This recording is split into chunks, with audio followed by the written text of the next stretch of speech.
thank you. Firstly, what are your thoughts on the club's appointment of Xabi Alonso as the next manager? Yeah, really exciting news. Great coach, massive pedigree. Yeah, really exciting for the club. We're all looking forward to working with Xabi. And does it say something about the stature of Chelsea Football Club that despite it being a disappointing campaign, the club can still attract a manager of that calibre? Yeah, it doesn't surprise me. It's a massive club. I think we've got really exciting players, some of the best players in the world, who have shown, even though it's been a disappointing season, they have shown at times this year the quality that we have. So yes, it's a massive club and it will always attract top players and top managers. And what are your own expectations for what happens for you following these two matches? Would you like to remain involved with the first team? Yeah, I haven't thought about that. There is so much to prepare for. There is so much at play. So boring answer, but my focus is always on the next game, the next training session. I imagine you've not seen the players too much since the FA Cup final, but have you got an early indication of team news, any fresh concerns at all? No, so they're going to train this afternoon. We'll have a much better idea of where they are. It was a tough game on Saturday, so we'll have to see how they've reported in and how they look in training before we have any final say on the squad. Levi Colwill has started the last two matches, his first two starts of this season, so is it likely he'd be able to start again 3 days after Wembley? Yeah, we need to be careful with Levi. He's obviously coming back of a very serious injury. He's performed well in those two games. We'll see how he looks today, we'll see how he reports, and we'll make a decision on that. But definitely, I agree, we have to manage him right. And finally from me, Spurs tomorrow. How motivated are this group to end this season, the final home match, on a high, and also at the same time, it would make things very difficult for Tottenham in terms of survival hopes if you were victorious tomorrow? Yeah, we're very, very focused. We need to win the next two games to give ourselves the best chance to finish as high up in the league as possible and get European football. That is our only focus in doing our job and putting in the performance we need to beat a good side. Thank you. Thanks, James. Soraya? Hi, Cameron. Obviously, as mentioned, last home game of the season, Battle of the Bridge, everyone's looking forward to it against Spurs. How have you actually found your time as being interim? It's going to be the last time you step out at Stamford Bridge in this role. Or have you learned about yourself as a manager and about the squad as a new chapter starts? I've enjoyed the challenge. I've enjoyed the pressure. It's easier when you win games rather than losing games. But yeah, I've enjoyed it, and we're ready for the game tomorrow. Just touching back on Levi Colwill, obviously, as you said, very serious injury, but he's even come back and looked slightly better than he did previously.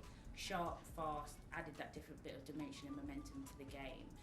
When it comes to how he's managed that in the process, how has it been for you as an interim manager when you haven't really had a defender that can break the lines, push the ball up the pitch like we saw against Man City?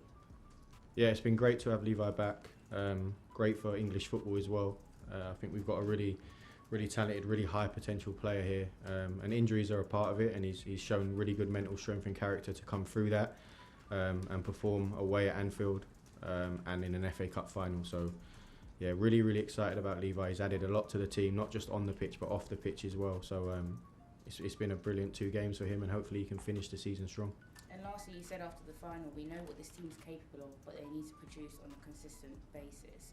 Is that just a genuine need for more time for this squad under the next manager that's going to come in?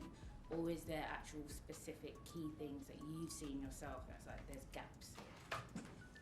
Yeah, it's hard in such a small sample size to make that call. I think when I say that we've seen what they're capable of and they need to do it on a more consistent basis, I felt like with all the injuries we've got in our squad, we went toe-to-toe with Man City and it was an even game. It was a 50-50 game in my opinion. Semenyo decided the game with a bit of quality, but there was other instances where that could have been a Chelsea player that decides that game. I think that shows the level of this group, the quality of this group, and we haven't done it on a consistent basis, otherwise we wouldn't be where we are in the league. But there's also been a lot of change. There's also been a lot that's gone on at the club that it's not my place to say what's right or wrong, but that can affect momentum, that can affect the group. But when this group is at their best, I think we're up there with anyone in Europe. So how do we produce that on a more consistent basis? That's what we'll be looking at the end of the season. That's what we'll be trying to help the group with, and also they have to want to produce that, and they're capable of doing that. So, but for now, it's 2 games left to get 6 points, hopefully, and push up the table as far as we can. Perfect. Good luck. Thank you. Cheers. Thanks, Soraya. Nizar? Hi, Callum. You mentioned injuries there. I just wondered, there was a few players not in your squad in the last few weeks. Benoit Badiashile, Mamadou Sarr and Romeo Lavia. I just wanted to know if there's any update with those three. Yeah, Romeo took a slight knock in the build-up to the game. Nothing major, but with Romeo, we just don't want to take that. I didn't want to take that risk. We don't want to take that risk. Yeah, I thought he was brilliant in the games that he did play, and he gave us a lot the same way Levi did. But we just have to be careful with players of that have had injury history. And I was asking about Mamadou Sarr and Badiashile as well. Yeah, they didn't make the squad. They're training really well, training really hard. We can use them in the next 2 games potentially, but we've got a lot of players in those positions, so you want to make sure you've got the right balance on your bench, but nothing to report with those 2. And with João Pedro and Reece James, are they going to be subject to a bit of load management? I only say João Pedro because he looked a bit tired at the end when he came off. He did a lot of running, didn't he?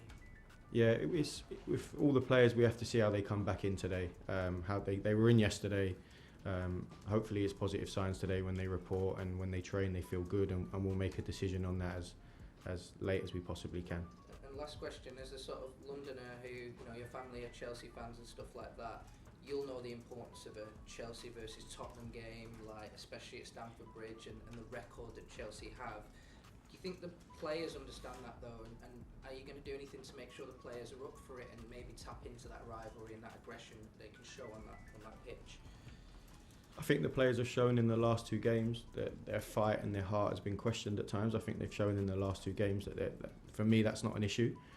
Everyone knows the rivalry between Chelsea and Tottenham, but ultimately both teams have got a lot to play for. So I don't think we're going to have to do anything extra special to motivate the lads. We need 6 points from our next 2 games.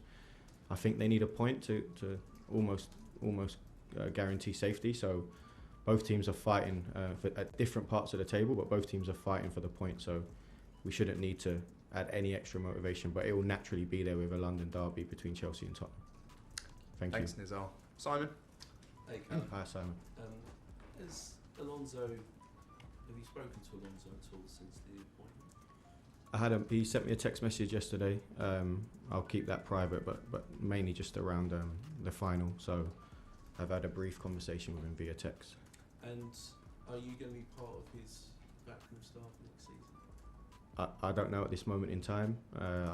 Our focus and those discussions haven't really been had. We've got a lot to prepare for with the cup final last week and 2 massive games coming up. So that's where all our focus is. And whilst I appreciate the focus is these 2 games, is there a bit of have you noticed the buzz around the players? Are they talking about, because Alonso's a bit of a coup for the club to get him? Have you detected that they're excited about his arrival? Yeah, I think everyone at the club's excited. Like I said, a great coach, had a really good career so far, won major trophies, great playing career. We'll have a lot of respect from everyone, and it's a really exciting appointment from the club. We'll finish with Martin. Hi Callum, just one question. We saw a Chelsea long throw at Wembley, and you nearly scored from it. Does that suggest that the next couple of games we might see a few more? Potentially, but it was actually Bernardo, the set-piece coach, who does a great job, who came up with the idea and saw a weakness that he felt like we could expose, and we were unlucky that we didn't. Anything to win football games. I think it's the first one for about 4 seasons. Is it really?